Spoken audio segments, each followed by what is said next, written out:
بسم اللہ الرحمن الرحیم. السلام علیکم. آج ہم ایگزام کی پریپریشن پہ بات کریں گے. ہمارے بہت سارے اسٹوڈنٹ ایسے ہوتے ہیں جو ایگزام کے لیے انزائٹی لے لیتے ہیں اور پھر کچھ تو اتنے اسٹریسفل ہو جاتے ہیں کہ پھر ان سے کچھ مینیج بھی نہیں ہو پاتا. تو ان کو آج ہم کچھ ٹپس دیتے ہیں تاکہ وہ کانفیڈنٹ رہیں اپنے ایگزام کی پریپریشن میں اور ان کا ایگزام اچھی طرح ہو جائے. تو پہلا پوائنٹ ہے بی کنسسٹنٹ، کہ آپ ایگزام کی تیاری کریں تو اس کے لیے مستقل مزاجی سے کریں، ایک جیسے آرز دیں ہمیشہ. اور بلکہ اس سے بھی اچھا پوائنٹ میرے مائنڈ میں یہ ہے کہ اگر آپ کلاسز کو زیادہ توجہ سے سنیں اور جو چیز کلاس میں سکھائی جا رہی ہے اس کو اسی وقت سیکھ لیں، گھر جا کے ریوائز کر لیں تو آپ کی پریپریشن اچھی رہتی ہے. یہاں پہ سیمیسٹر سسٹم کی بات ہو رہی ہے، لیکن زیادہ تر جو فوکس میرا جن اسٹوڈنٹس پہ ہے وہ ڈپلومہ اسٹوڈنٹس ہیں جو کہ ایئرلی سسٹم میں ایگزام دیتے ہیں. تو ان کے لیے لرننگ میں پلیجر کا ٹائم زیادہ ملتا ہے. جو سیمیسٹر سسٹم ہوتا ہے وہ اسٹوڈنٹس جلدی اپنا سیمیسٹر کور کر رہے ہوتے ہیں تو اس میں کام ذرا زیادہ ہوتا ہے. تو کہنے کا مطلب یہ ہے کہ آپ تھرو آؤٹ پورے ایئر میں لرننگ کرتے رہیں، کلاسز توجہ سے لیتے رہیں تو آپ کو لاسٹ میں زیادہ برڈن محسوس نہیں ہوگا. اس کے لیے خود کلاس میں مینٹلی پریزنٹ ہونے کے علاوہ آئیڈیا یہ بھی ہے کہ جو چیز سمجھ نہ آئے ٹیچر سے پوچھ لیں، یا پھر اگر آپ اتنے شارپ اسٹوڈنٹ نہیں ہیں تو کسی اسٹوڈنٹ کے ساتھ ڈسکس کر لیں کلاس کے آخر میں. اور اگر یہ بھی نہیں ہے تو اپنے جیسے ہی اپنے لیول کے کچھ اسٹوڈنٹس، جیسے آپ زیادہ شارپ اسٹوڈنٹ نہیں ہو، اپنے لیول کے اسٹوڈنٹس کے ساتھ ڈسکشن کریں تو کچھ نہ کچھ چیزیں سمجھ میں آ جاتی ہیں. پھر پاسٹ ایگزامس پیپرز جو ہیں ان کو دیکھنا ضروری ہے.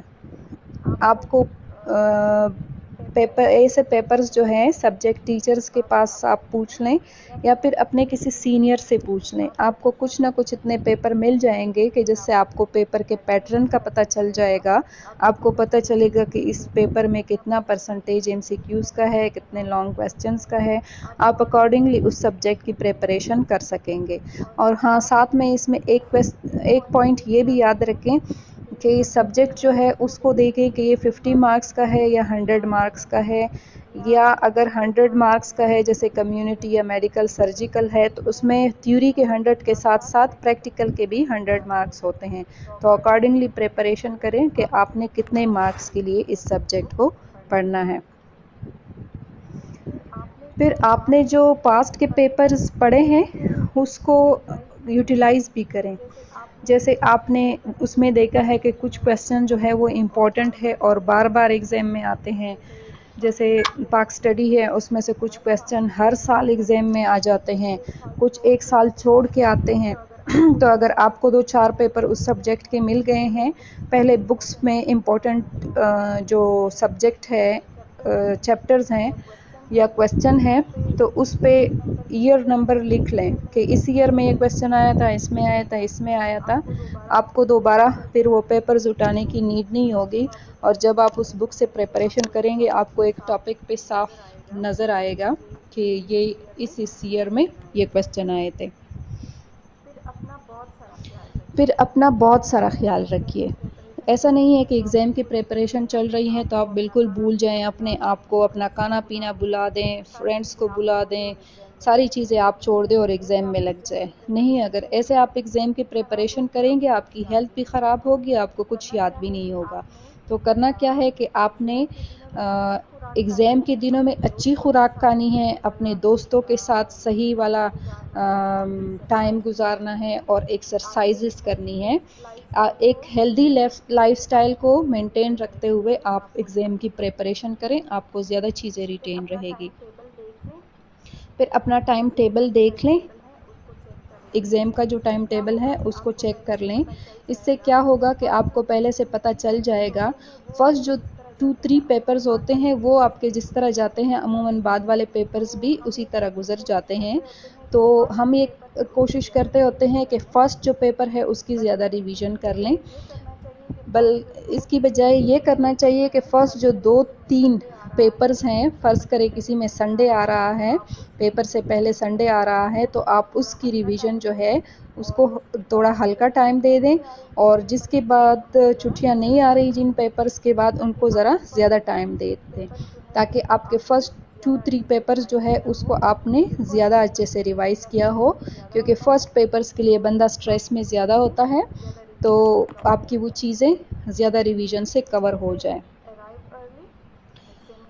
پھر ہے ارائیو ارلی۔ ایگزامینیشن ہال میں آپ نے جلدی پہنچنا ہے، آپ نے جو چیزیں وہاں پہ جا کے ریوائز کرنی ہیں اس کو مائنڈ میں کچھ رکھا ہو کہ یہ چیزیں ریوائز کرنی ہے، پھر آپ نے ریلیکس بھی وہاں پہ کرنا ہے، اور اسی دن آپ کوئی نئی چیز جیسے کافی اور دوسری چیزیں جو ہے وہ اس دن ٹرائی نہیں کیجیے، کیونکہ اس کے افیکٹ کا پتہ نہیں چلتا۔ پھر ریڈنگ ٹائم جو ہے اس کو چیک کر لیں۔ اکثر ایگزامینیشن ہال میں جو سپروائزر یا چیکر ہوتے ہیں وہ یہی کہتے ہوتے ہیں انویجیلیٹرز کے فرسٹ 10 یا 15 منٹ جو ہے وہ آپ کے پاس پیپر پڑھنے کے ہیں۔ اس دوران اگر کسی کو کوئی کویسچن سمجھ نہ آئے، کوئی بات پوچھنی ہو تو پوچھ لیں، اور اس کے بعد آپ لوگ اپنا پیپر شروع کریں گے۔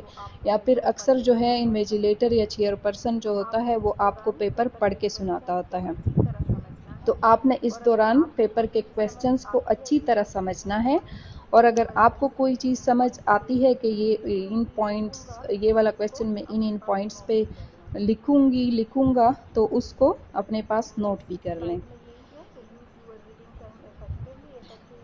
نیکسٹ سلائیڈ میں یہی ہے کہ use your reading time effectively آپ اسی طرح یوز کر سکتے ہیں کہ کویسچنز کو اچھی طرح سمجھیں، اور جو کویسچنز آپ کو زیادہ اچھی طرح آتے ہیں ان کو اپنے مائنڈ میں ایک لسٹ دے دیں کہ پہلے یہ حل کروں گا اور اس کے بعد یہ اور اس کے بعد یہ۔ Use the service available to you. اچھا، اس میں ایگزام کے لیے جو آپ کو انزائٹی ہو رہی ہے اور آپ کو اگر کوئی فیسلٹی اویلیبل ہے تو اس کو یوز کریں، جیسے آپ کلاس ٹیچر سے بات کر سکتے ہیں، یا آپ کو کوئی پرابلم ہو رہی ہے یا سبجیکٹ کو سمجھنے میں کوئی پرابلم ہو رہی ہے تو وہ اپنے سیمسٹر کے 12 ہفتے تک آپ ایگزام آفس میں اس کو انفارم کر دیں۔ ایگزام آفس سے بات کریں اگر ایگزام والے دن آپ کو کوئی پرابلم ہو گئی ہے، لائک آپ اپنا کوئی کارڈ گھر میں بھول آئے ہیں یا اس طرح سے ریلیٹڈ، یا آپ کا رول نمبر نہیں آیا تھا، یا آپ فیس نہیں جمع کر پائے تو رول نمبر نہیں مل رہا، اس طرح کے کوئی اگر ایشو ہو رہے ہیں تو ایگزام آفس سے جلدی سے کنٹیکٹ کر لیں۔ لیکن اس کا میں سجیسٹ کروں گی کہ یہ والے ایشو جو ہے یہ بہت پہلے سے حل کریں۔ اگر